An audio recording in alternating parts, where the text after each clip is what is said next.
In this video, we're going to look at Gibbs free energy, enthalpy, and entropy of reaction. We also look at the standard free energy, how to do basic calculation on it. Also look at the relationship between Gibbs free energy and chemical equilibrium of a reaction. Alright, so let's begin with the relationship between Gibbs free energy, enthalpy, and entropy of a reaction. So in chemical thermodynamics, the relationship between Gibbs free energy, enthalpy, and enthalpy is expressed as change in free energy. Gibbs free energy equals change in enthalpy minus temperature times change in entropy. Alright, now note that in chemical thermodynamics, the change in Gibbs free energy is a function used in assessing whether a reaction is spontaneous or not. Thus, when change in Gibbs free energy is less than 0, it shows that the reaction is spontaneous. Alright, spontaneous. Whereas when change in Gibbs free energy equals 0, it shows that the system is in equilibrium, system of reaction. Whereas when change in Gibbs free energy is greater than 0, it shows that the reaction is not spontaneous. Alright, so take note of this, very important. Now we're going to solve a problem on it, but before we do that, let's explain the concept of standard free energy change. Alright, so let's write this.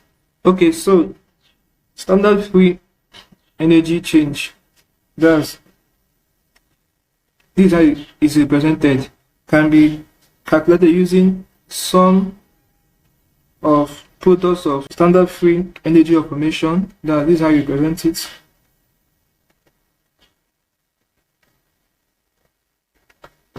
Minus sum of reactants of standard free energy of formation. So this is how it will be.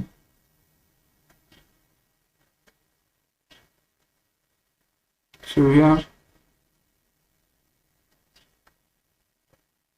reactants. Alright, so this is how I calculate the change in standard free energy equals sum of products of change in standard free energy of formation minus sum of reactants of change in standard free energy of formation. Okay, so let's look at a typical problem on this and solve it together. Okay, so let's look at this problem together. It says calculate the standard free energy change for the reaction. Alright, so this reaction, methanol reacted with oxygen to give carbon dioxide and water. Alright, so we have the following change in standard free energy of formation to be these values. So we're going to apply change in standard Gibbs free energy of formation equals sum of change in products of standard free energy of formation. That it will be represented like this.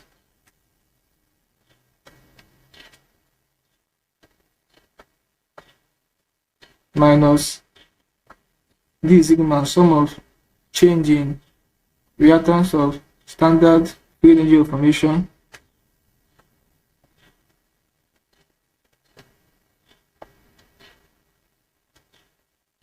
right. So this is the formula we're going to apply. Sum of change in products of standard free energy of formation minus sum of change in reactants of standard free energy of formation. So when you input the values, you're going to have, let me wipe the up. Okay, so when you input the values in the formula, you're going to have change in standard free energy of formation equals for the products, the sum of the products. So it's going to give us, with the product have carbon dioxide and water. So the stoichiometric coefficient of carbon dioxide is 2, so it will be 2, alright, times the standard free energy of carbon dioxide here, we have it to be minus 395, alright, plus water, the stoichiometric coefficient of water here is 4, so plus 4 times the standard free energy of water here is minus 228, alright. So everything here, the product will minus the reactant. So for the reactant, we have oxygen and methanol. So with methanol. So methanol, the stoichiometric coefficient is 2. So you have 2 times the standard free energy of methanol here is minus 116 minus 166 rather, minus 166, right? Okay, plus, okay, that of oxygen is 0. So invariably it will still make 0 times the stoichiometric coefficient of oxygen here, which is 3, still give you 0. Alright, so let's simplify this further. Let me wipe this place, or let me do it here. Alright, so changing standard free energy of formation will be, so let me simplify the products. Okay, so when you simplify what you have, you are going to get minus 1702. Alright, then minus, remember we have a bracket here, right?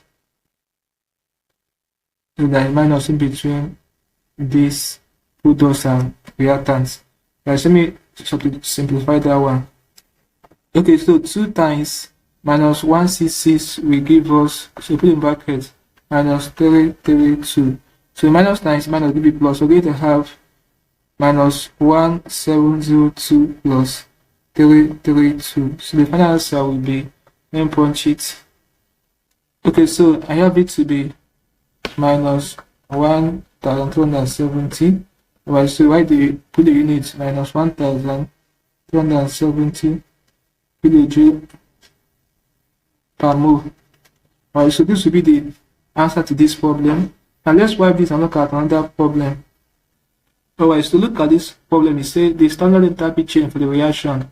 Alright, so for oxide react with oxygen to yield sulfur trioxide. Alright, is we have the value to be designed this.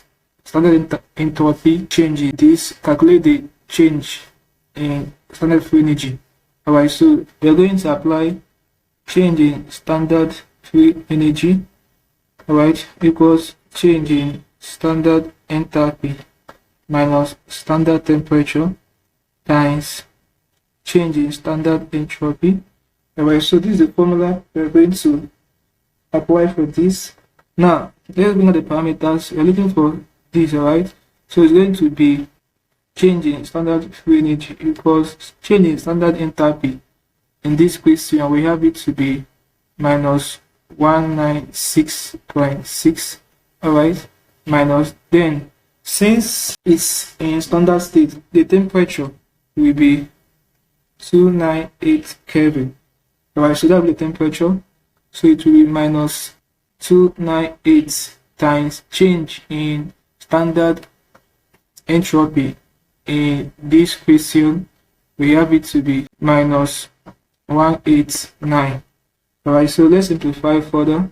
Okay, so put everything here in brackets. So when you simplify further, we're going to have change in standard free energy equals, let's convert, since this one is, since the enthalpy is in kilojoule, let's put it in joule. So it's going to be minus 196.6 times 1000.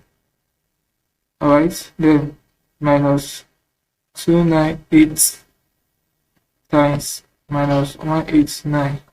Alright, so it's going to give us, okay, so when we multiply minus 196.6 by 1000, we're going to have minus 196,600. Alright, then 298 times minus 189 is going to give us, okay, we have it to be minus 56,322. So this, the minus times the minus here will give us plus. Alright, so it will be plus 56,322. So let me point this to my calculator and get the final answer. Okay, so it's going to give us minus 140,278 joules.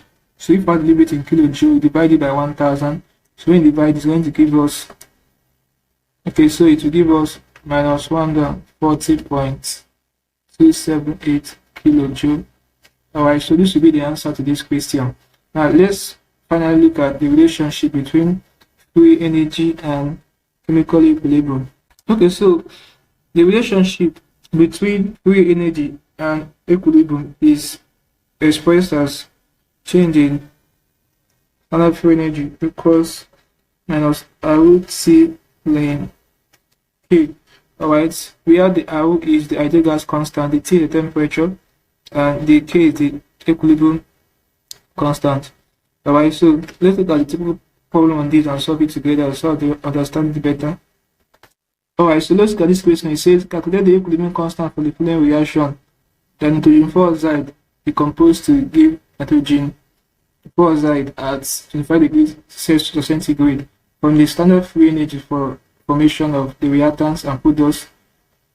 Alright, we have the standard free energy of nitrogen oxide to be 98.28 kilojoule per mole, and that of nitrogen oxide to be 51.9 kilojoule per mole. Okay, so we're going to apply change in standard free energy equals minus R root C ln K. Alright, the K is the equilibrium constant. So we now have we're looking for K is unknown. We have to calculate the equilibrium constant K. That means, and we don't have our G changing standard free energy is also unknown. So to get it, we are going to make use of the formula to calculate standard free energy. So that the product, sum of the products minus sum of the reactants. So it's going to give us the stoichiometric coefficient of the product here. Nitrogen oxide is 2, so it's going to be 2 times the free energy. The free energy for nitrogen oxide here, look at it, is 51.9, so times 51.9, alright, minus, okay, the nitrogen oxide does not have the stoichiometric coefficient here, so it's going to be minus its free energy is 98.28. So let me punch it to my calculator. It's going to give us, okay, so we have it to be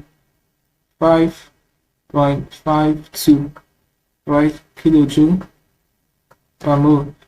Okay, so let's convert this value to joule. Times it by 1000. 5.52 times 1000, so it's going to give us 5,520 joule.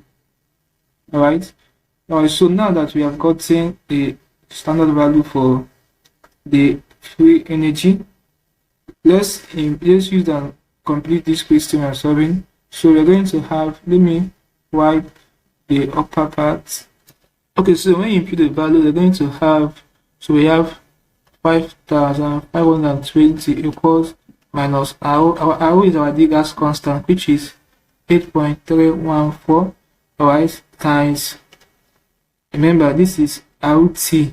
So RT in the question we got, they gave us the temperature to be 25 degrees Celsius or centigrade. So to convert it to standard temperature, that's 25 plus 273, which give us 298 Kelvin. Alright, okay, so we're going to have times 298 ln equilibrium constant K. Okay, so when you simplify, we're going to have 5,520 equals, so minus 8.314 times 298. Let me punch it here.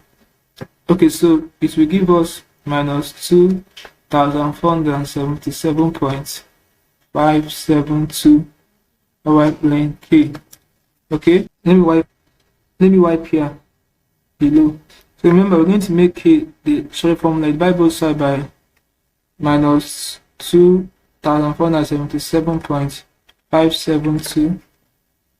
Alright, minus 2,477.572. So it will cancel this, where we left with, let me divide 5,420 by this value. Okay, we are going to have minus 2.2279, if you are leaving it in 4 decimal places, right, equals ln K. Therefore, to make K the short formula, divide both sides by ln. To cancel it, therefore K will be, when you punch inverse of ln, so when ln divided, it will give inverse of ln. So inverse of length, when you punch it to your calculator, you're going to have exponential raised to the power minus 2.2279. So let me punch in my calculator. Inverse of length will give us, okay, so we have it to be 0.1077. If you want to leave it in 3 decimal places, it will be 0.108, and that will be the equilibrium constant. It doesn't have a unit. So guys, this is basically how you can solve problems involving free energy, enthalpy, entropy, and also solve problems involving the relationship between free energy and equilibrium constant, and also relationship between free energy, enthalpy, and entropy of reaction. With this, we have come to the end of the class. Hope this not interesting. If you are new to the channel, sure to subscribe for more videos. So like, share, and comment on this video to tell me how you feel for what you have learned. If you have any specific questions to ask, feel free to be a question in the comment section below, and I will sure to give you a response. That is for this class, guys. Thanks for watching.